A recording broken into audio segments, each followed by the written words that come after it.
In this episode of OG55, we got the one and only Mr. Seymour Duck in the house with us today, and the Italiano. We were talking about Disney earnings from just the other day. We're talking CEO succession. We're going to dip into some Netflix, maybe even a little Star Wars. Up next on this episode of OG54.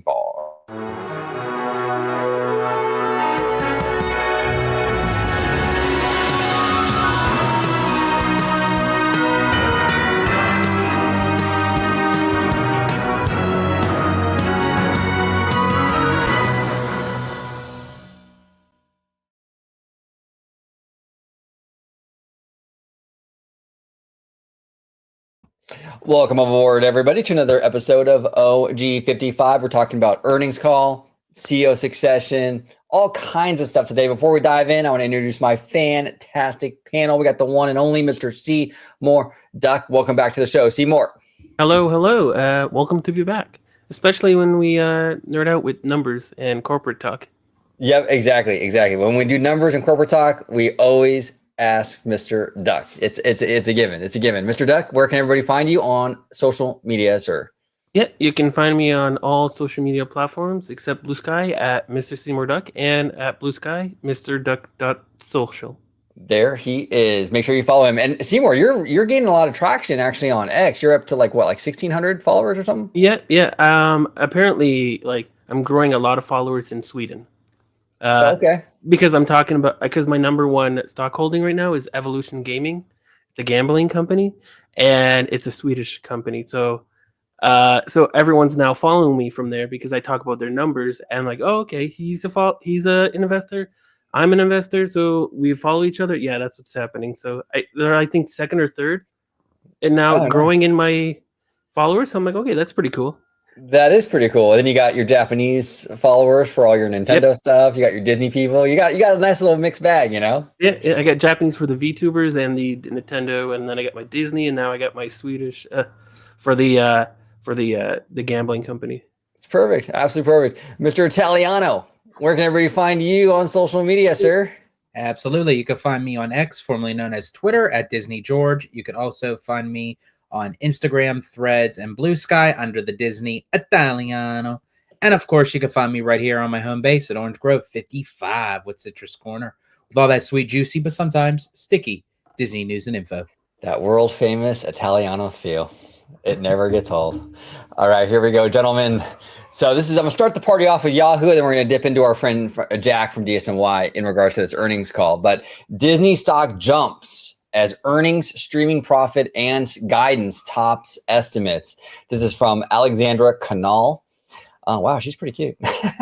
Okay, so Disney stock popped on Thursday after the company reported fiscal fourth quarter earnings per share and revenue that topped Wall Street estimates, and its direct-to-consumer business built on recent momentum and swung to profit. Strong guidance for the next 2 years also fueled investor optimism, sending shares up over 10%. 10% in early trading following the results. The stock paired gains to close up around 6%. So this is the stock at the time of this article. But they break down the numbers. But actually, Seymour brought this to my attention. I'm glad you did, Seymour, because Jack of DSNY, who is a friend of the channel, 1,000%, he's a really, really great content creator. Make sure you guys and gals check him out on Twitter, Blue Sky, and on YouTube. But he's got it broken down really nicely. So Seymour, I'm going to start with you. Where should we start? You want to do entertainment? You want to do parks? Where should we start first, sir? We can do entertainment. Okay, we click on that, and we'll kind of go from there. So we have Walt Disney Company Q4 2024 financial results. Entertainment division gross revenue $10.8 billion, plus 14% year over year. Okay, it's pretty good. Operating income $1.6 billion, plus 452% year over year. Now Disney did have a rough 2023, so I think this was sort of a given to some degree. But Seymour, what are your thoughts and opinions on this particular jump here? 2 major points. Disney is bringing back the quality in their movies in the theaters, and second, their streaming services are now profitable. So now you're having both of those coming up, and that's why you see this significant increase of 452% because of that. They're not losing money at the streaming service, which is like the good thing within this company, because now they can slightly increase their prices in there, and they said they're looking for quality instead of quantity, and you see costs coming down, and this is the result. And I'm not surprised by it at all. I knew this was coming. I knew it was coming. Some people thought that Disney was going to go broke, but this was really good. This shows change is happening, and Bob Iger's plan that came in has worked, and shows me actually that Disney can run well if they got somebody who knows how to run Disney. Yeah. Because when Bob Chapek came, the numbers weren't this good. They were terrible. Yeah, and that's the thing, Seymour. You're absolutely right on that. Because, like, I know Bob Iger gets a lot of shit from a lot of different circles, right? And I won't say exactly, but he gets a lot of crap, right? And it's like, I get it. People don't like his politics. People don't like his personality or whatever it is. I get it.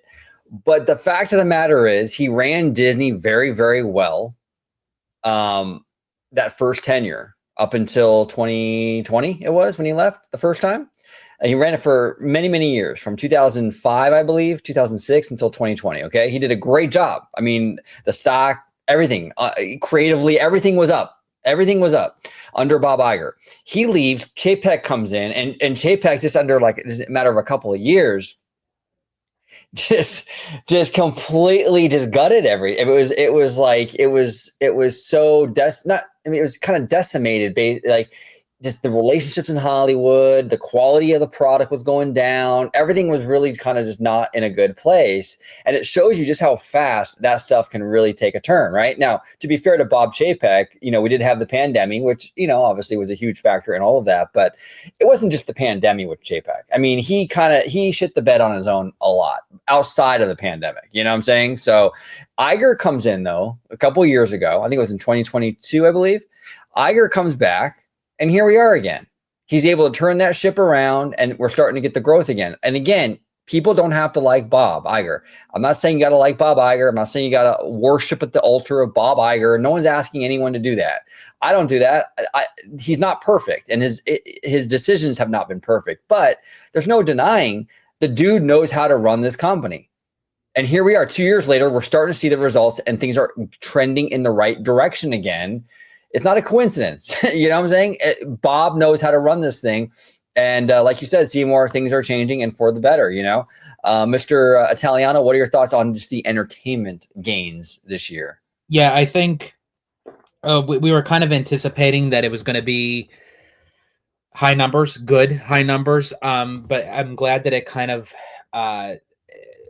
exceeded the expectations. I mean, with the top two highest grossing films of between Inside Out 2 and Deadpool and Wolverine. I mean, Disney definitely got the higher end of the stick there. And I feel like, yes, as I agree with you, that whether or not how you feel about Bob Iger personally, politically, what have you, is he a good businessman as CEO to run the Walt Disney Company? Yes, it shows in the numbers. It's like, no matter what, yes, what was it not in his best interest? Was it not a good look of how he basically jumped ship and then handed it off to Chapek during the pandemic? Yes, that was terrible. Bad call on his part. And honestly, and I'll let you continue real quick. I just want to interject just for a second. Not only was it a bad call, I mean, that was like his worst call, I think. People talk about the Fox deal being his biggest problem. Not even close. Fox, there's going to be a lot of value to draw from that, and like Avatar and things like that. The Bob Chapek thing, when he threw the keys to the kingdom to Bob Chapek, dude, right before the pandemic, that was a shit move on Bob's part. And look, I mean, we were fair to Chapek here on the channel. We didn't do the whole bald man bad thing 24/7. I mean, he doesn't. There were things that he did that were good. I mean, it wasn't just all bad, but he was really set up almost to fail because of Bob Iger, how he handled that. Go ahead, George. And I think, again, a little bit of credit to Chapek. I feel like for certain instances of what the company was going through because of dealing with the pandemic, I felt like that he was probably the best pick to handle like those small increment moments at that time to get the company through the rocky waters of the pandemic. Right. Not saying that Iger couldn't, but I mean, if Iger wasn't going to do it, I think Chapek was the person to do so. Is he the big time like Hollywood kind of face that they like? No, obviously. Is he good with presenting and handling like crowds and like no, he's not. That's not his forte. Um but when it comes to the long stretch of running the company, it just wasn't up to chops for Chapek. And I again, the numbers show of what Iger can do when you kind of do that reset. But this is what they have to be very careful with moving on with the next CEO, because they cannot have history repeating itself. They have to find someone who can be up to not Iger standards, but the company standards to keep it afloat and keep it uh, um, growing as each fiscal year approaches. Yeah, and we're going to get into that. We're going to get into that CEO succession thing, because there was some interesting news about that, actually, about not just the CEO, but like the structure of how that whole thing is kind of set up. So we'll talk about that in a second. But but really quick, so going back to the entertainment studio side, and honestly, I think from here we're going to see numbers just continue to climb, probably even more. I mean, we still have Moana 2 that's going to be coming up in the next several weeks. They're already anticipating a possible $200 million opening Thanksgiving weekend for the movie. And Moana is doing banger numbers on Disney Plus still, so it's not where the studio is starting to go bleak. We're going to have in Zootopia 2. We have and even at the end of this year too, we're also going to have Mufasa. Now, is it going to have Inside Out 2 and Moana 2 numbers? No, but I do think it'll do very well for what the movie is worth.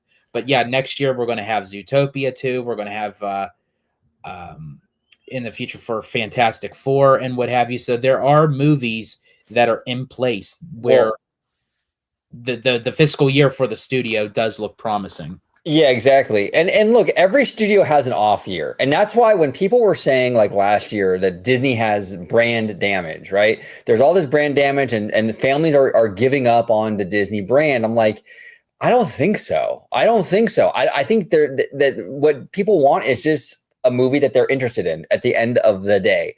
And 2024 has proven that to be the case. Mhm. If there was brand damage or some sort of lack of trust between parents and the Mouse House, you wouldn't see these movies like Inside Out and all this other stuff bounce back so fast. It takes a long time to rebuild trust. And obviously, this is a pretty fast bounce back. And it's not because they broke that trust. It's just because that Inside Out 2 looked like a more interesting thing to take your kid to the theater for than Wish. It's really that simple. Anything you want to add, Seymour, before we dip into I just wanted to go in a little bit more details, especially with the brand damage for Disney Plus users, right? From quarter, right? So from it grew Disney Plus domestic, so that's Canada and US. It grew 1.3% from quarter, 9.5% year over year. So they're not losing subscribers. And then international, same thing, 3.2% quarter from previous quarter to now. It grew, and then 0.6% from year over year. So they're growing. So and then Hulu, same thing, 0.7% quarter from quarter, year over year, 3.5%. Where's the brand withdrawal? If the brand damage, if people are even more people are subscribing, people are subscribing more than people are canceling.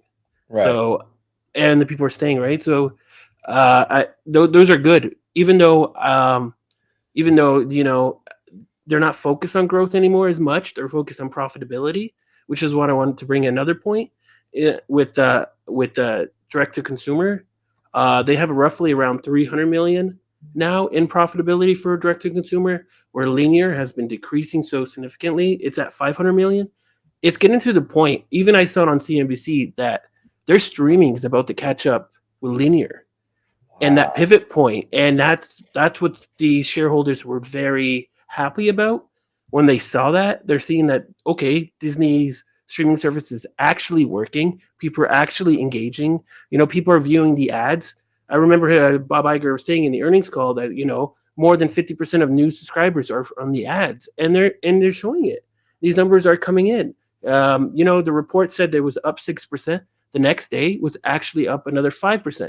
And actually, Disney was the top company in the S&P 500 for the whole week. Wow. Up 16%. So it's like, okay, people, the shareholders, this week was a bad week for shareholders. It was like a very bad red day. They had a pump because Trump won last week. So now everything's coming down, but yet Disney's earnings were so good that everyone is so positive now within that company. And the numbers are showing, they invested so much money within the streaming that they're now reaping their rewards for it. Yeah, no, absolutely. And they're really making moves. And it's interesting because last night, and Seymour, I think you're the only person on this panel that actually watched it, but last night, Disney's competition, Netflix, took a jab at no pun intended, took a jab, right? Took a stab at live sports with the Mike Tyson and Jake Paul fight, right? I didn't watch it. Italiano, I don't think you did either, right? No, I didn't. I know a lot of people who did, though. Yeah. It paused on Mike Tyson's ass, and I'm just like, wow, because it was glitching for me, and I'm like, wow, it paused for me on that moment. Okay. Yeah, Seymour was like, "I'm done, dude. I'm done. I saw Mike Tyson's yams. I'm over it. This is too much for me." But not even just that incident. Like for me, and I mentioned this even before we started recording. I can't get Netflix for some reason. I've tried it several times. Every time that I'm subscribed, it constantly glitches out on me. It buffers. It loads very slowly. It lags. When something does eventually play, it becomes very pixelated. I don't know if other people have that issue with Netflix, but it does with me every single time. So I just gave up on it. And I'm like, I'm not going to pay for something monthly that's just not going to work. Yeah. No, I feel you. Go ahead, Seymour. And also, speaking of Netflix, I have concerns for Netflix because people were talking about how there was a lot of people watching it live, but nobody's paying extra for it. Netflix is paying extra for it. The users are not. And when people look at a company compared to Disney has free cash flow, as you can see in the post in there for, it's $4 billion, right? That's almost double than Netflix did in their earnings. They made around $2.19 billion in free cash flow. And that was their most profitable quarter. But yet here we are with Disney, and they're pivoting back from the bottom that happened with Bob Chapek, and they're growing their margins, and like I mentioned, reaping the rewards for streaming. And it's like this is why the shares are up. This is why people are optimistic now, because they're seeing this. The only thing they're still hesitant is because the CEO, they don't want another Bob Chapek. If they can get one that knows the company and does these numbers, especially when you have Hugh Johnson on now, your CFO, he's doing an amazing job. He was there with Bob Iger on the earnings call, like there were duos, like almost like co-CEOs almost. But they're great, and I have confidence in Hugh Johnson, and I have confidence with the chairman of the board. I have confidence that the future will be great. They will get the CEO. Even Nelson Peltz said that the CEO, he has confidence that the chairman of the board, James Gorman, can pick a great CEO. I'm glad you brought that up, Seymour. I was just going to bring that up. When Peltz is saying that, and I think certain people that were like, there's so many of the people that were like really pro Peltz, right? And I'm like, okay, what say you now on that? Because that's interesting that your boy is now saying that the person in charge to running the CEO succession committee, your boy Peltz is like, yeah, I have full confidence in this guy to pick a great CEO, which that's an issue because, for a lot of people, because that kind of sets the stage for them to like, whoever Disney picks now, are you gonna go against Nelson Peltz, who like you thought was fantastic just a few months ago. So it's interesting. But go ahead, Seymour. I do apologize, brother. I was just saying that like Disney, these earnings, even though I thought it was last earnings was a pivotal point, this one's actually showing up in the short term in the stock price for everyone's confidence. And I think this is where people are now buying into the stock and actually seeing that, okay, maybe Disney is actually working. And you can see the results. The numbers speak for themselves. Yeah, no, they absolutely do. Speaking of numbers, we got more numbers here. We got experiences, which is like the parks division, cruise line, all that good stuff. It says here, gross revenue, 8.24 billion, plus 1% year over year. Operating income, 1.6 billion, negative 6% year over year. Seymour, experiences. What say you about these numbers? I'm not surprised actually about this. This significant downtrend for this is actually international and not domestic. They actually went up for domestic, which is surprising because Universal has been going down tremendously. Here, they actually went up. And when I'm looking at the numbers, for context, the ones that got hit the most is in France and in Japan. France because they have the Olympics, and then Japan is because the yen is now fallen off. It's now at its lowest. And what's happening is, people go to Japan because it's so cheap. But now you have that, now it's like normalized to the point where it's like, okay, revenue just keeps going down because the yen keeps going down. And when you convert it back to the US, you're losing money just on the exchange itself. But that's just a temporary thing. That will be resolved within time when the economy gets better, interest rates get better. But what I see here is that domestic had no issue and they're doing fine. Well, and that's interesting, Seymour. I'm glad you brought that up because we've been hearing that the reason why Universal's numbers have been going down, right, is because people are waiting for Epic Universe. Well, okay, in theory, that might be a good place to start. Like, okay, I can understand that, right? But if people are really waiting to go to Orlando because they're waiting for Epic Universe, then Disney's numbers should not be going in the other direction domestically in Florida, because you don't go to Orlando and not do Walt Disney World. Mm-hmm. Right. So so if you're waiting for your Florida trip because of Epic Universe, you would also wait on your Disney World trip. Because it's all going to come together. I mean, they even talked about, I think it was Hugh Johnston said in this earnings call that Epic Universe is going to help Disney, right? So why would people, if Universal's lower numbers are because people are waiting for Epic Universe, then how do you justify or how do you explain Disney's numbers going up? I thought they were waiting to go to Orlando because of Epic. Clearly, people are not waiting for Epic Universe because people are still going to Orlando. They're just not going to Universal right now. Not to mention, too, the newer hotels are completely booked out for, I believe, well, from the last time that I've heard, for like the first couple weeks when Epic Universe is open, the Helios and then the Luna and Nova hotels. All the other Universal Orlando hotels still have rooms available. They still have package deals. They still have ticket deals for people to still get into Epic Universe within the several weeks into the next couple months, where you're hitting into the summer season, where you would think that it would be completely blocked out, but it's not. So when they're saying that Epic Universe is going to completely be a game changer to the industry, I'm not saying Epic Universe doesn't look great. I'm actually, the more that I'm looking at it, and Abby and I are going to end up going on opening day. I know we're throwing ourselves into the lion's den, but we actually want to see it through a park operational standpoint of how they're going to handle this opening day. But the numbers really aren't showing based off of what the experience is for Disney, and then the availability that's still open for Universal.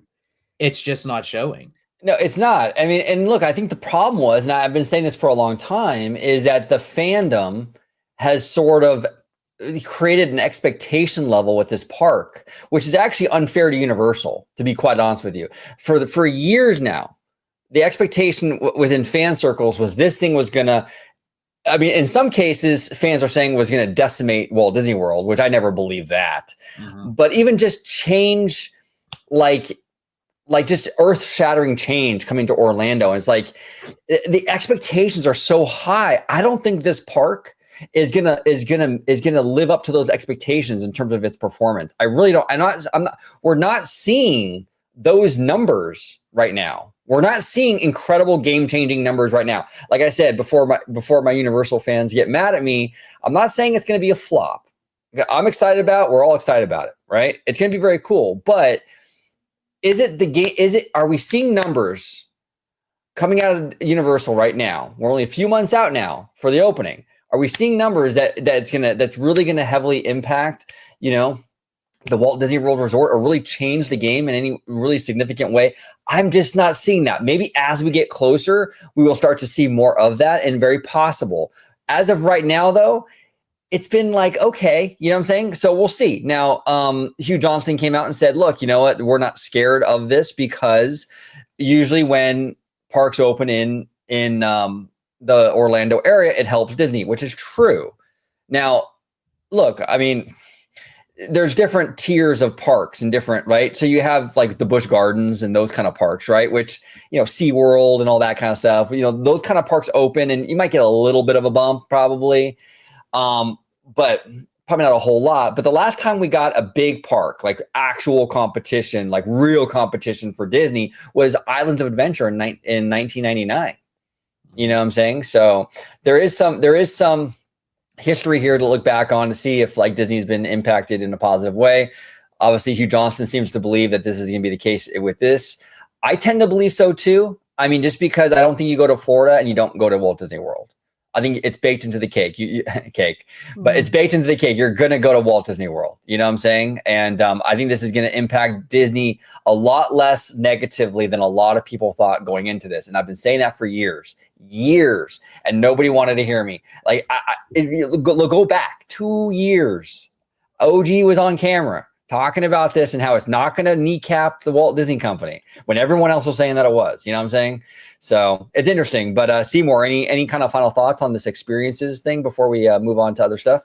Yeah, the parks are still doing well. I was actually before this video, I was watching a live streamer, Kai Sinet, and he's at Disneyland right now. Over 140K viewers are watching him at Disneyland, and it's so packed. And I'm just like, no, Disney's doing fine. It's everyone's at the park still. Nobody's waiting for Epic Universe. They're enjoying their time now, and I think like, Epic Universe will have a max capacity. So if it's sold out and people want to go to the parks, where do they go? They go to Disney. Right. Exactly. And Kai Sinat's there, huh? Live streaming? Yeah, he's live streaming. Yeah, and he has like so many bodyguards, and it's packed, and but apparently he wanted to go to Guardian. Apparently at the parks. That's where he's leading to. Yeah. Oh, Guardian. So that's my arch nemesis of it. That's my arch nemesis of attractions. That thing was too much for me, bro. Like I was like, but also I was nursing like a pretty significant head injury, like just like a day before. Like, right. It was like, wasn't it like the next day, George? Like after I just like smashed my head open, we went to Epcot. 2 days. Yeah. Yes. I was feeling a little bit weird anyway. I got to give it another chance. And when I feel healthier, but that thing fucked me up, dude. It was crazy. Mindy and I were having a rough time. It's a good thing we were both in the same vehicle together, so we can have panic attacks together, But it was crazy. But experiences alive and well, and we'll see how the Epic Universe, part of this whole equation kind of impacts it when that comes online. But we'll see. But we do have more. I did want to say one thing is that Sure. The one thing I liked about the earnings call was that Hugh Johnson and Bob Iger, but Hugh Johnson, it felt like they were very transparent with the numbers and they weren't holding back. They wanted to tell you everything what was happening, the good and the bad, and I liked that. Yeah. No, 100%. Hugh Johnston was a huge win for the Walt Disney Company. Huge win. And Seymour, you called it. I didn't even know. I had no knowledge on this guy. We did a show on that. I remember we all did a show on that when that news dropped. And you were like, this is massive. You were saying it, Seymour. You were saying people are underestimating this. This is massive. That Bob Iger can lure this man from Pepsi, which Pepsi was is a bigger company than Disney, can lure him away from Pepsi to do Disney. It was massive. And he's working out. Like, go ahead. Oh yeah, and I was just gonna say, and then Disney was at its like the sentiment was at its lowest, and everyone was thinking Disney was gonna get destroyed. Disney is woke, this and that. But then you convince someone from Pepsi to come in. I'm like, okay, and now he's the CFO. And, he reminds me of kind of like Tom Staggs because he was also CFO before he got promoted throughout the. So I wouldn't be surprised if he was promised, if you do great and you prove your worth within the company, probably get promoted. That's possible. That's possible. He's doing a fantastic job. Although I will say his name, I cannot help but think of the Simpsons phone prank. Is a huge Johnson here? Is a huge Johnson here? But I digress. That it is kind of fun. It is kind of funny. But here comes sports. Now this is a topic I know nothing about. To be full disclosure, but gross revenue 3.9 billion, 0% year-over-year change, so pretty flat. Operating income though is 929 million, negative 5% year-over-year change. Seymour, what are your thoughts on this sports world?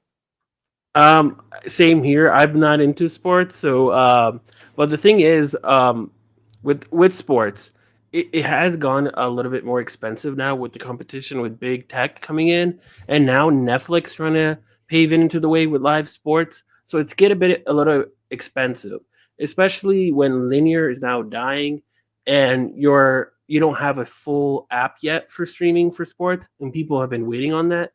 That's coming out in 2025. So when that comes out, the operating income and the revenue should get a significant boost. Yeah, no, Because people absolutely. are now looking elsewhere from instead of linear. Nobody I don't have cable anymore. I don't have TV, like traditional TV linear. If I want to watch sports, like last night, I watched it on Netflix. It's there. I'd rather not go out of my way and get a box or something to watch sports now. And a lot of people are born this way now, where they're used to YouTube, they're used to Netflix, Disney Right. Plus, and I think this will come back up. Especially, I would have to look into the numbers more, but now Disney has like spun off their Hotstar, so any sports stuff they had to do with India are now going to be taken away. And it's now within a new company.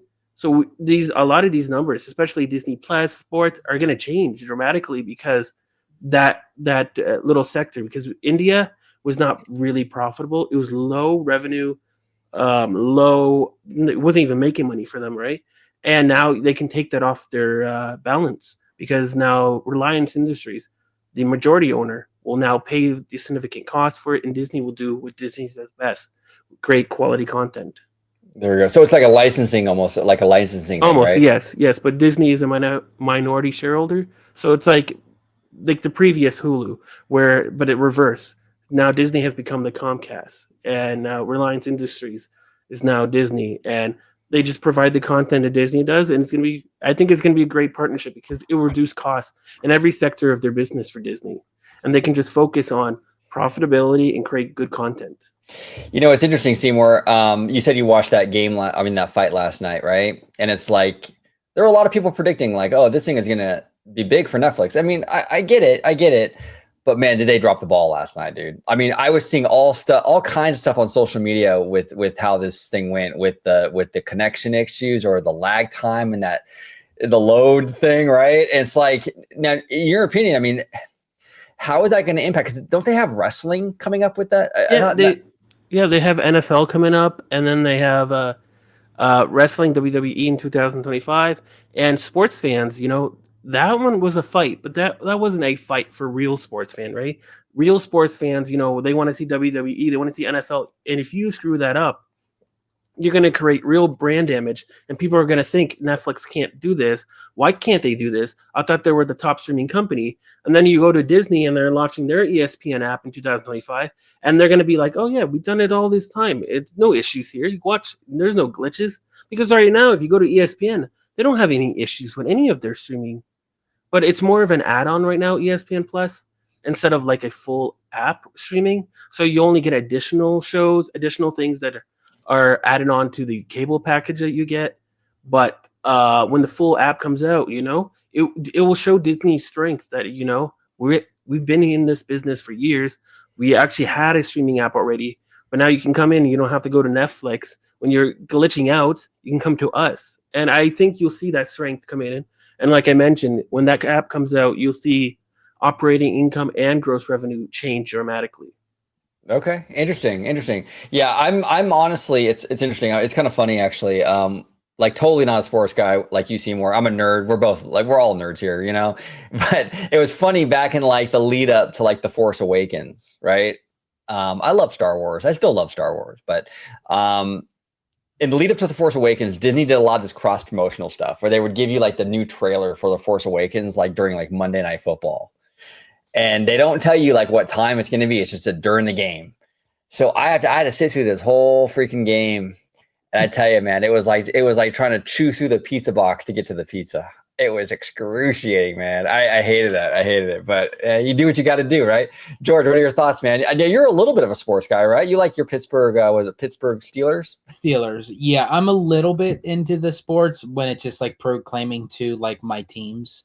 Like I don't really like get into the lore of sports, if you will, like where, I know, different teams and all that. Like I won't watch it religiously, but I will say sports is in a very unique position right now because it was so heavily utilized during lineage television that now it has to kind of prove itself to be used on streaming platforms. And, whether there's, like upcharges for it, or if you watch something live directly through a streaming service and what have you. So it's very telling because there is a big demographic, even though that we're not huge sports people advocates, so to speak, but there is a demographic for it. There are people who watch sports more than film, more than television. right. And there is something for everyone. So I do think that, in time, sports,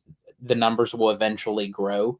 I don't think it would grow to the same significant amount as the studio and parks, but I think in time, like once they kind of work out the kinks between, utilizing more of the streaming, less of the linear television sort of thing, then I think sports is on an upward bound. You ever watch a sports game over there in downtown Pittsburgh, drinking a pop? I have, yes. I have watched hockey, baseball, and football in downtown. Downtown Pittsburgh, drinking a pop. No, it's funny. I've been to a few games actually myself. I went to a Mighty Ducks game, like when the team was like first formed. Like I was a kid, that was interesting. I went with my dad, and then I think I've gone to a Dodger game. I think that's about it, dude. Like maybe like one or two my whole life. I don't know. Not too many. But our last and final thing in regards to go ahead, Seymour. I was just gonna say you reminded me something about. Have you seen the SpongeBob Super Bowl? No. Have you seen clips of it or screenshots of it? How like they took the Super Bowl but then made it all SpongeBob. Oh, that's kind of cool. Where is that? Is that online right now? It was on Nickelodeon when it was broadcasting live for the Super Bowl. Disney is trying to do something like that. On December the 9th, they're going to do a football match, or NFL, right? But with the Simpsons live. Oh, that's clever. Okay. So on ESPN Plus and Disney Plus, you can either watch the actual match or you can watch the Simpsonized version of the match. Okay. I'll take the Simpsons version. That's kind of cool, actually. I like that. That's clever. Well, we'll see. That might be a whole new industry for them, Maybe you get a lot of more like, people like me and, like you, Seymour, where we're not really into sports, but we'll tune in for something like that, Or even like families who has kids, it's like, I don't want to watch sports, but then you have the Simpsons.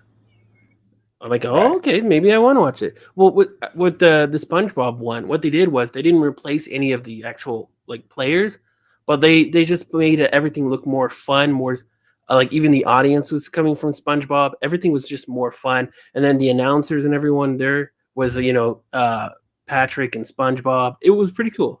That's awesome. I'm curious about that. I might have to look into that. The Simpsons. Yeah, December 9 at 8 p.m. Eastern. Okay, cool. All right, so the last and final thing, gross revenue, $22.5 billion, plus 6% year-over-year change. Operating income 3.65 billion plus 23% year-over-year change. Seymour, what say you, sir? 22.5. This is great. As I mentioned at the beginning about their free cash flow and their operating income, they're reaping the rewards now, and you're now seeing that with the operating income because they have been increasing their revenue steadily. Right? It was like before COVID, they were at 60 billion, and now they're over 90 billion. Wow. And so you're seeing the difference here, and because of the streaming, it was at a loss for so many years, for 4 years, but now it's not at a loss; it's profit. Their margins are now increasing. Yeah, this is good. This is really, really good. George, what say you, sir? What do you think? Yeah, to kind of cap everything off with like the individual sectors of the company when you look at these numbers as a whole. I mean, again, the company is moving forward as they should, as they always have. They've been through many obstacles and issues throughout the whole over 100 years. So this is nothing new for Disney, but I'm glad to see that they're getting back on track. And yeah, again, the numbers show it. These are the receipts. The receipts, the receipts. Okay, so good earnings call. Oh, go ahead, brother. And I just want to mention that a lot of people talk about how great Netflix is doing, but when you zoom out and realize that at their most profitable quarter, Netflix, right? Netflix is still doing worse than Disney. Right. And exactly. like their operating income and the revenue, they're doing worse than Netflix, but yet Netflix, it's at its profitable. And I've mentioned it many times before, even in the DMs and online, that I have concerns for Netflix. They have to increase growth just to keep engagement. Yeah. No, you have. You've said it many times on video, in the DMs. You've talked about it. Netflix is there's a lot of narratives out there that this company is doing better than Disney, and it's not. You know what I'm saying? No. So, and Disney makes a lot of their own content. Netflix does not. They actually license it from studios. Even some of the original ones that they state is original. It's not original. It's actually just licensed for a length of years, a contract, right? So like Squid Games, it's not an authentic Netflix original. It is from another studio that made it, that licensed to Netflix for a certain amount of years. Same thing with The Boys and Amazon. That's a Sony TV show that was licensed to Amazon. But there are some things that Netflix does make, and Amazon and other companies do make. But the problem is that Disney's already has this in-house, and that brings costs significantly down because, if the studios just pulled out of Netflix immediately, right? Netflix would have to increase all this cost, and all the profits that they're making is going to go down. And that's why I have really concerns for it because, at one point when Netflix lost subscribers, they went down over 25% in their stock price. I could see that happening again. And because they have to buy sports now, they have to buy other studio content, or they have to even create their own content, and that's just more money being spent. Yeah, no, 100%. Well said, Seymour. Well said. Now, this is from Boardwalk Times, our friend Zach over there, who has been on the channel. We love Zach. Everyone follow Boardwalk Times. Great content and great guy. We support him and Boardwalk Times 1,000%. Which is why I'm using his tweet instead of the Wall Street Journal. So shout out to Zach. It says here, Disney CEO Bob Iger has chatted with Netflix co-CEO Ted Sarandos about Netflix's co-CEO structure. Iger wanted to know if Sarandos thought the structure could work for Disney. Now, here's the thing about this, okay? And I had a conversation today. I did a video with Mr. Matthew Murr, and we talked a little bit about this today as well with him. But it's funny that he had to ask Sarandos if this is a structure that could work for Disney, because literally Disney as a company was founded on the structure with Walt and Roy. You know what I'm saying? I just found that kind of ironic. And in all seriousness, though, I mean, it's a different game now than it was at 19, 23. It's a little different size company and all that. So I get it. But I'm really glad that, Bob is doing this. This is something that we've advocated on this channel. All three of us have advocated for this for a long, long time. That co-CEO structure would be perfect for Disney. It takes the pressure off of the CEO too.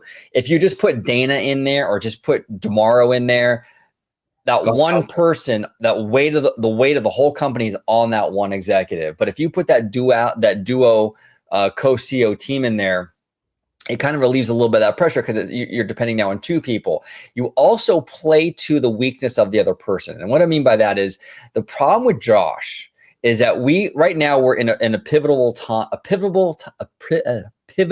time for entertainment, like Hollywood stuff, right? With streaming and everything. There's been a big shift, a seismic shift in the industry. To have a parks guy in there navigating those waters doesn't really give me a whole lot of confidence. I got to be honest with you. Okay. I know parks people want a parks person running the company, but it's a studio first. Okay. And we need to have the studio stuff working properly in order to feed the parks and everything with good IP. Right. So I don't feel comfortable with Josh running the company alone. I really don't. But if you have this structure, a co-CEO structure where you had Josh, right? You had Josh, but then you had, like, say, a Dana Walden.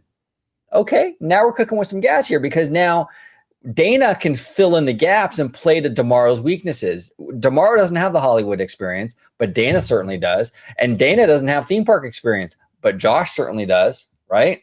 So that's fascinating. Another thing that I want to bring up too, and Seymour, I know you have a lot of thoughts on this probably because you're more of you're kind of a gamer.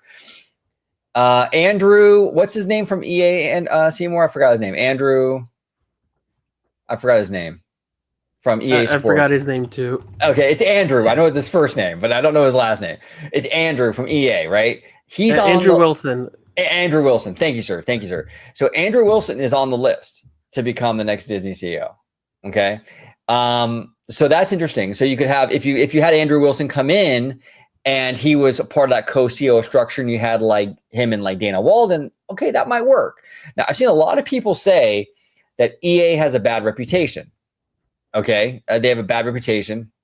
I've seen it on social media and what have you. And that, why would you want to bring this person over to Disney when EA has a terrible reputation? I'm not a gamer and I really want to pick Seymour's brain on this, but here's the thing though. Comcast, doesn't exactly have the best reputation either. Comcast was literally voted countless times as one of the most hated companies in America. Okay. I mean, it's basically like another Monsanto. Okay. And they ended up buying Universal. And honestly, they did a damn good job running those parks. I think they're doing a great job running Universal parks. And even the studio has flourished under Comcast. Look at the banger year they had last year with Super Mario, right? So you took one of the most hated companies in America, this cable company, a terrible reputation, really, and they ended up really doing good things for Universal. So I understand the concern with EA that, okay, they have a bad reputation and this, that, and the other, but I'm willing to have a little bit of an open mind because we've seen it before with Comcast. They didn't have a good reputation and they managed just fine. But Seymour, I am completely out of the video game loop. Maybe this EA thing is worse than I realize. So educate me, brother. Let me know what's going on. But what are your thoughts on the EA thing and the CEO structure? I don't like the EA thing. The CEO, he was the one that started the more microtransactions and focused on quantity instead of quality, and tried to squeeze every penny you can from a gamer. That's why that's why you're seeing, a little bit of a pushback from this, because Disney's supposed to be quality, but now you're trying to squeeze every penny from a CEO. No, I don't like it. He's the opposite of what you want for Disney. Okay. Yeah, because if you see a game, that's free, but then you play and then you have to pay additional content for it, that's EA. That's what they do now. Okay. They have moved past away from it, and you don't want that. You don't want these mobile games. A lot of these mobile games, you have to pay for in-app purchases and everything, like The Sims now too. Everything in it, or like their subscription service. I don't know. I don't like it, and they've been criticized for it a lot because they're trying to squeeze every money. They even have games where you pay early access extra just to get it for like a week or two early. Okay. And like fans don't like that. Just give us the game and we'll pay for it. Don't why you have to pay extra for early access, right? If the game Yeah. was already done, why are we waiting? Things like that. It's just that because I don't like it. I No, really don't like. I the feel you, SEO. Seymour. Yeah. I feel you, Seymour, because and that's why I'm glad I got your perspective on this, because I'm honestly not much of a gamer, and that could be a huge problem for not just the studio and streaming stuff, because they can nickel and dime you to death on streaming like crazy. They can nickel and dime the hell out of you on that, and they can nickel and dime you in the parks. I mean, people are saying already that they're nickel and diming you at the parks with the lightning lane and all that. I mean, if this guy gets in, it might even be worse. So I'm glad that you brought that up, because I'm not familiar with it. So I'm glad. But go ahead, Seymour. I do apologize. But I've been an advocate for the ex president of America of Nintendo, Reggie Fils-Aimé, to become a CEO. I know it's never going to happen. It's just an article I wrote, a theory. I'm like that he's perfect for it. But for an example, a guy like him, where Nintendo doesn't squeeze you every penny they got. They give you whatever the price is now, because I have Canadian, so $70 to $90 Canadian for a game, right? You just pay for that because you get. There's nothing additional to get when you buy that game. You get the quality Nintendo game that you buy, and for a CEO like him, that would be perfect because that's what Disney stands for, quality. And you pay for quality. You got that seal of approval of Disney. I don't want a seal of approval of EA. No. Yeah. Okay. Good. I'm glad I got your perspective on it. Yeah. But the co-CEO, like I said, I've been a huge fan of Hugh Johnson, and I would not be surprised if he was a candidate to become co-CEO with Dana Walden, where Hugh Johnson will do the shareholder stuff, all the finance stuff, and then Dana Walden will do all the Hollywood stuff. I like that. I didn't consider that, but that would be smart. If you listen to the earnings call right now, it almost felt like they were co-CEOs, Bob Iger and Hugh Johnson. Fascinating. And he's good. He's good at talking. He's good at transparency, and he's good. The shareholders love that. He actually gave a guidance for like 3 years out of what the finances for Disney, for like park spending, buybacks, and we didn't get to see that previously before. Not even with Bob Chapek.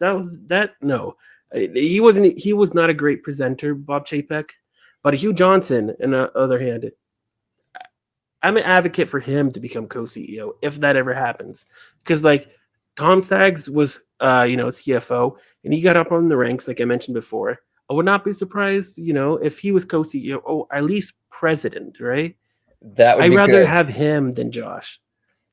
I mean, me personally, Yeah. I would even say if they didn't even want to go dual CEO, which I think that should be the way to go. I'm fine with just Hugh Johnson just taking over just as CEO, to be honest. I would honestly, if someone were to ask me, who would you rather? I mean, I would take him over tomorrow or Walden any day. I've said it many times before. Because I was a huge fan of Tom Staggs. And I do see a lot of Staggs in Hugh. Yeah. So I feel like the way that he approaches every corner of the Walt Disney Company, he gets the product on whatever angle he is working at, whether it's studio, whether it's parks, whether it's sports, he gets it.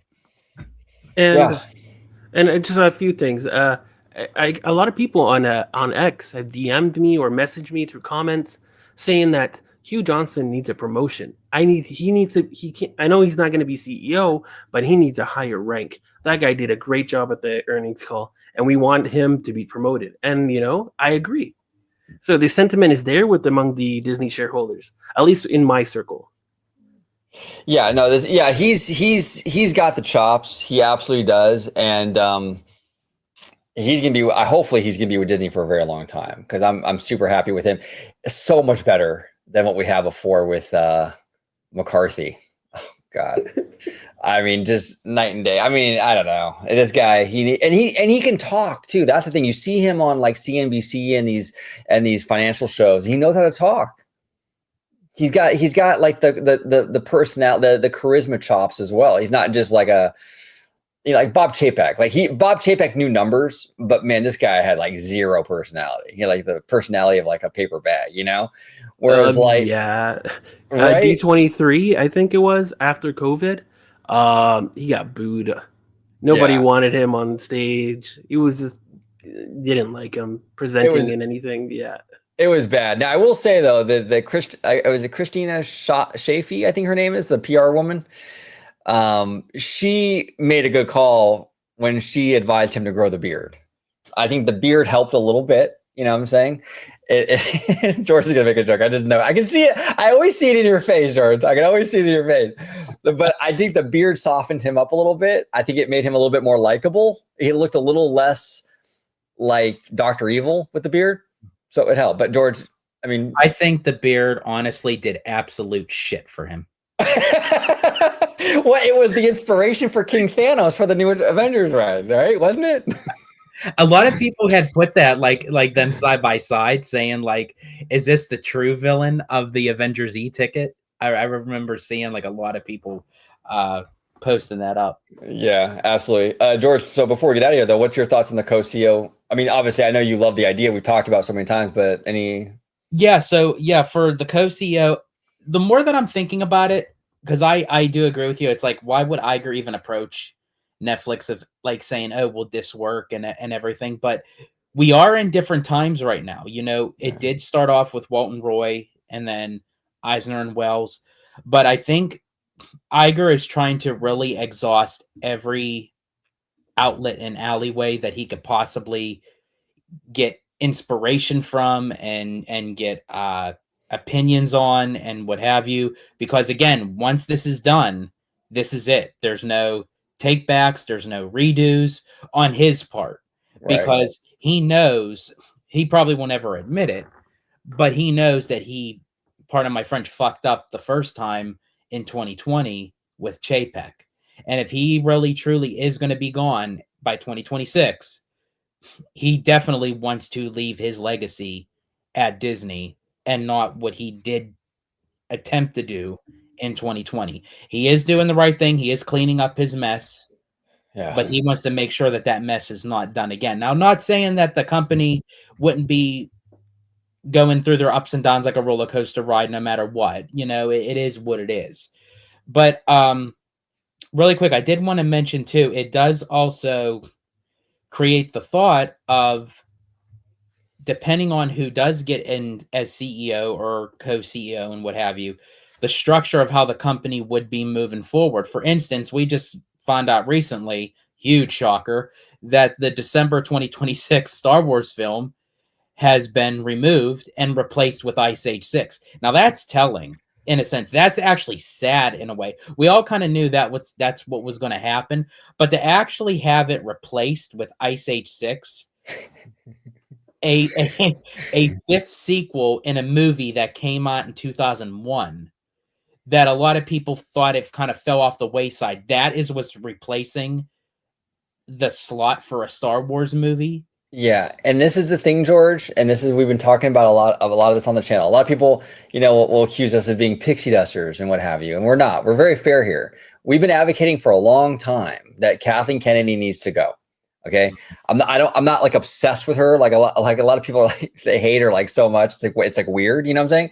But like she's not good for this role. I think she's a great producer, but she's not good for this role. She needs to go. Okay, the behind the scenes stuff has been the worst element of this whole thing with her. A lot of the content and stuff, I think, has been, you know, varying degrees of good, great, mediocre. For the most part, the product hasn't been terrible on her watch. Could be better though, I will say that. Mm-hmm. But the drama behind the scenes, where they announce something and then just kidding, announce something and then just kidding, announce it and then just kidding, it drives you crazy, and it leads to a situation where you don't even trust anything. I can't even get excited about any Star Wars announcements because I don't even think it's going to happen. I'm like, oh, okay, they're announcing this. So-and-so is directing a trilogy or this, that, and the other, or a movie. It's like, okay, yeah, we'll see if it happens. In 6 months, is it still going to happen? Let's see. What happened to Taika Waititi's thing? What happened to that? I mean, I can go down the list, you know what I'm saying? So it's like, until they get rid of her and we can kind of build that trust back with the fandom and sort of get it on track where when they make an announcement, we actually believe them, I think Star Wars is going to be kind of a rudderless ship for a while, because you need you need someone in there that's going to bring it back where we know where we're going with this stuff, when the announcements actually hold a little bit of weight again. And we're kind of in that limbo stage right now with, and I feel like Lucasfilm. too that with all the cuts and the removals of people from the company, replacements, why Kathleen Kennedy was not part of that. It's just something for me. I don't know what it is.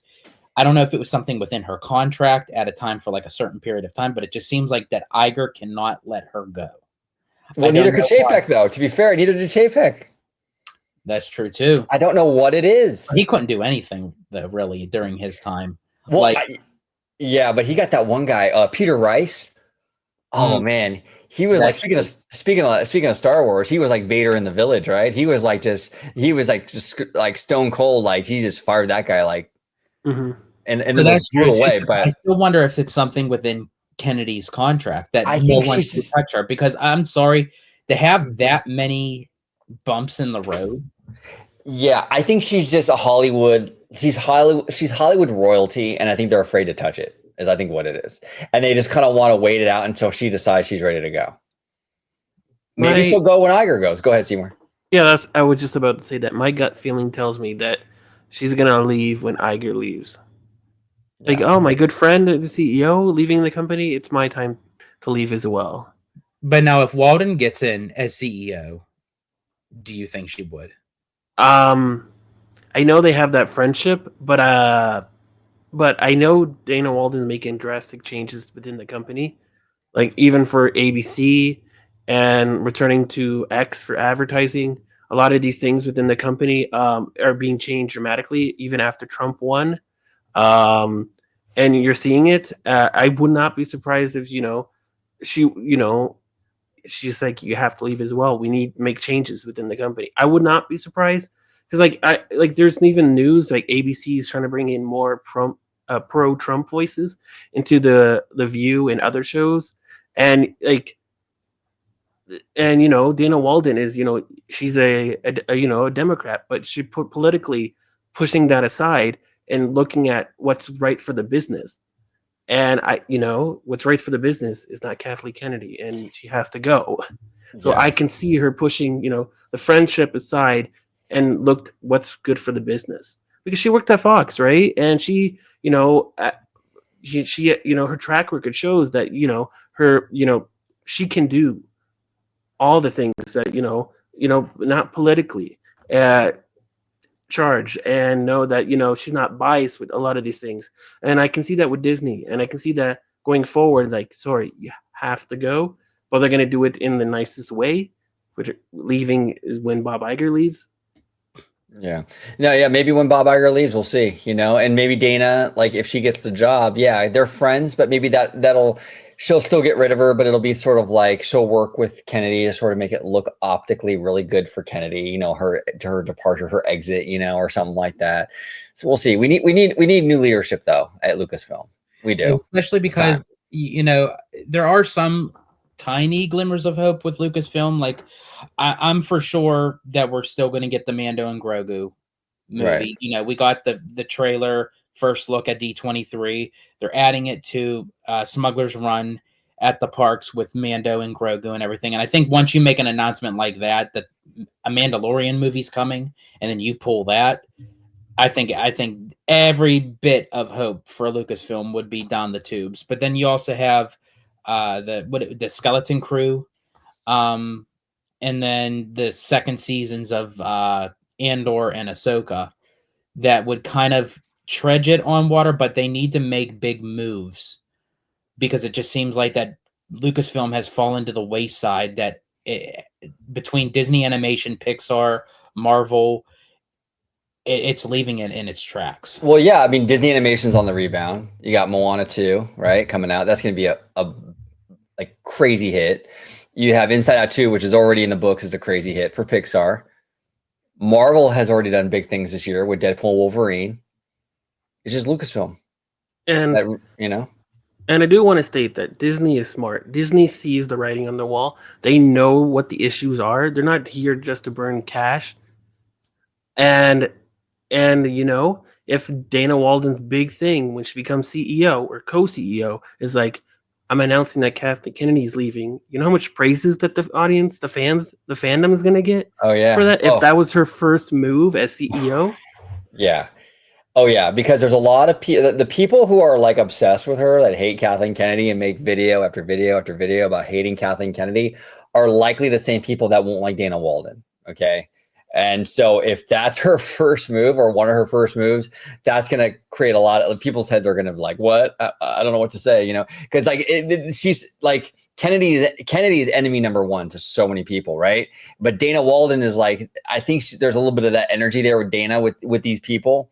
So I think if Dana kind of flips the script and on Dana's watch, Kennedy leaves, oh man, that's going to be wild. So next week, since we have special access, we should give that suggestion for Dana Walden and Bob Iger. Yeah, no, absolutely. Yeah, we'll give him a call. Absolutely. We'll let him know. The Italiano, it's always good to see you, brother. The beard's already growing in after one day. Looking pretty good. Yeah, literally. It's coming in. It's coming in like Flint. Yeah. Actually, I'm actually a little hairier than people can see on video, but I grow pretty fast too. But maybe not quite as fast as the Italiano. We had a beard grow off a few months ago. We got to do another one of those one day. It'll be fun.